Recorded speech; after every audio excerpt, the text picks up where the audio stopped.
Messieurs les journalistes, chers amis, camarades militants, moi je prends la parole simplement pour insister sur la gravité de la situation dans laquelle nous nous trouvons aujourd'hui.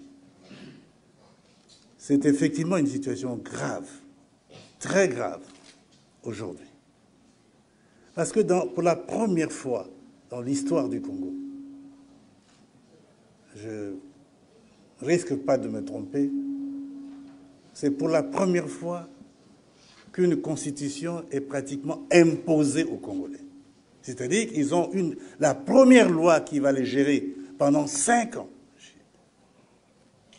Peut-être même puisqu'ils ont pris une marge même de 15 ans, parce que c'est renouvelable 2 fois. Pour la première fois, voilà une constitution qui va s'appliquer sur un peuple qui ne l'a pas voté. Les Congolais, disons-le entre nous, pourquoi nous nous mentons à nous-mêmes?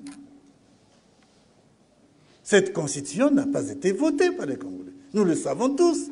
Et pas seulement nous, à l'extérieur du Congo, tout le monde sait que cette constitution n'a pas été votée par les Congolais. C'est quand même grave. Et pourtant, on est passé par le parti unique il y a quelques années.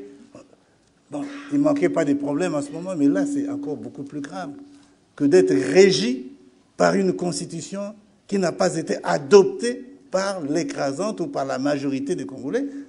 De ce fait, déjà, c'est grave. Une autre chose, pour la première fois dans l'histoire du Congo, on a un chef d'État qui n'a pas été élu par les Congolais.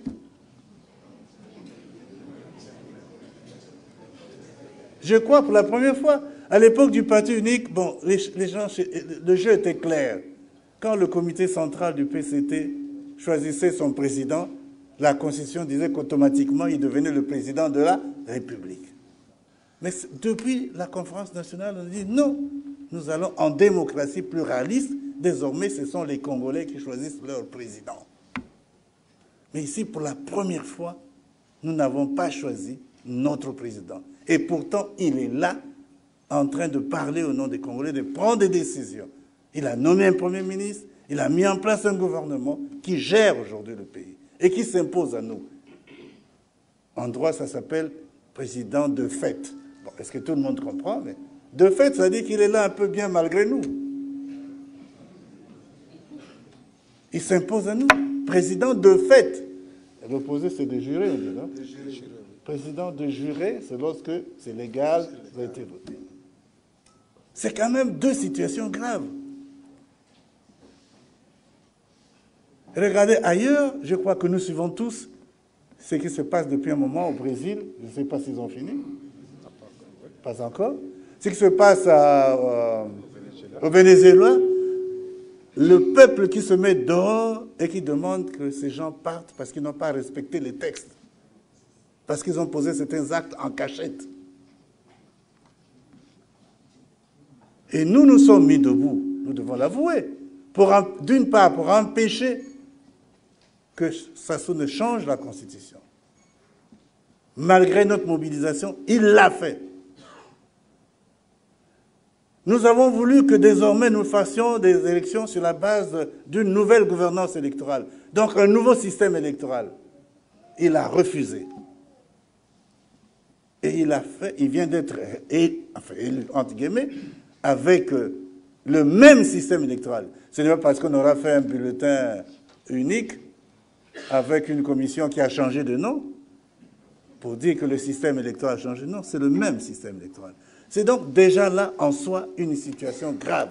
Une constitution imposée, un président de la République imposé. C'est grave dans l'histoire pour les historiens qui écrivont ça. Et il faut que les Congolais, les militants, les jeunes, les femmes, tout le monde, y compris notre presse, doit le comprendre. On ne peut pas nous démontrer le contraire. Et lorsqu'en plus de cela, non seulement on est là illégalement, nous avons la situation que nous venons de décrire dans notre exposé tout à l'heure. Nous ne croyons pas. On nous a annoncé qu'il y aura désormais la rupture. Vous y croyez? Des gens qui se sont comportés comme ils se sont comportés jusqu'à maintenant pendant plus de 30 ans, on peut venir nous insulter en nous parlant de rupture. Ça veut dire qu'il n'y aura plus de corruption. Est-ce qu'on va nous ristourner? Est-ce qu'on va nous donner toutes les richesses qu'ils ont accumulées? Ça va être remis maintenant que le trésor public se vide. Peut-être que c'est le moment qu'ils aient le courage de dire « Nous avions pris, il vaut mieux qu'on rende dans la caisse de l'État pour qu'on règle le problème des Congolais. » Mais non, il faut craindre que, malgré le fait que le baril aujourd'hui soit à 40, 45, 43, 45, donc une baisse énorme, eh bien, ils vont continuer à faire la même chose. Même dans le peu qui va rentrer là, ils vont continuer à piocher. Ça ne change pas. Donc c'est une situation grave. On aurait bien aimé constater, et c'est ce que nous proposons, que devant une telle situation aussi grave, une telle, j'allais dire banditisme, mais il ne faut pas qu'on dise que j'insulte. En démocratie, on n'insulte pas. Mais on dit les faits tels qu'on les vit. Nous nous posons la question de savoir quelle va être l'attitude du président de fait. Va-t-il gonfler les muscles en disant « c'est moi et rien que moi, seule ma volonté compte » ou va-t-il se dire au fond de lui-même, parce que c'est un être humain comme tout le monde, il va se dire « mais enfin quand même, quand il dort la nuit, il se dit « mais en réalité, je n'ai pas été élu par les Congolais ». Alors il vaut mieux peut-être que j'adopte une attitude de souplesse, d'humilité, de modestie et de rentrer en discussion avec toutes les forces vives de mon pays pour qu'on regarde l'avenir du pays ensemble. C'est ce que nous proposons aujourd'hui, lorsque nous parlons. Et là aussi, ce n'est pas... Nous le faisons depuis 3 ans, je crois, depuis 2012, quand nous parlions des États généraux de la nation. C'est parce que nous avions déjà, depuis ce moment-là, pris conscience de la gravité de la situation. Nous sommes battus pendant 3 ans pour que ça change, et ça n'a pas changé. Nous sommes là où nous sommes. Alors le collectif, oui, le collectif, messieurs de la presse, nous avons eu raison de ne pas aller à cette élection illégale, parce que nous savions d'avance, l'expérience que nous avons de notre pays, de l'homme que nous avons à la tête du pays, nous montrait clairement qu'il n'en serait pas autrement. Tout de même, franchement, pensez-vous que le président Sassou Nguesso, qui aura défié la France, qui aura défié les États-Unis, aura défié l'Union européenne, qui lui a dit « ne change pas de constitution ». Parce que c'est ça la vérité.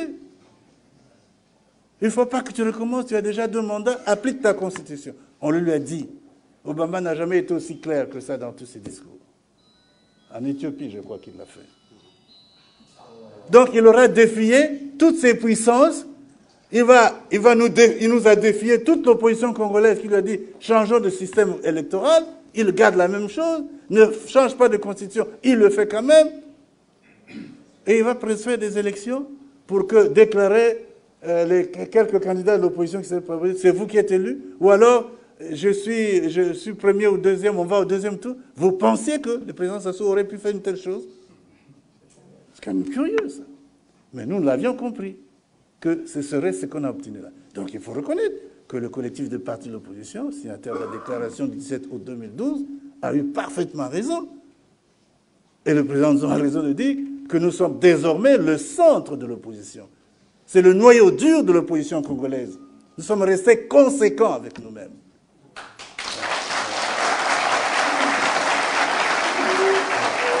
Et la nouvelle opposition doit se construire. Nous devons recomposer l'opposition congolaise au centre avec le collectif.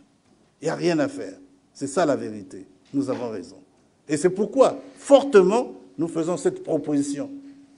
Nous tendons la main, malgré ce que nous savons de ce qu'il a fait comme acte grave, au président Denis Sassou Nguesso. Asseyons-nous. Arrangeons ensemble les problèmes du pays. Il n'y a rien d'autre, c'est ce que nous proposons. Voilà ce que je voulais dire.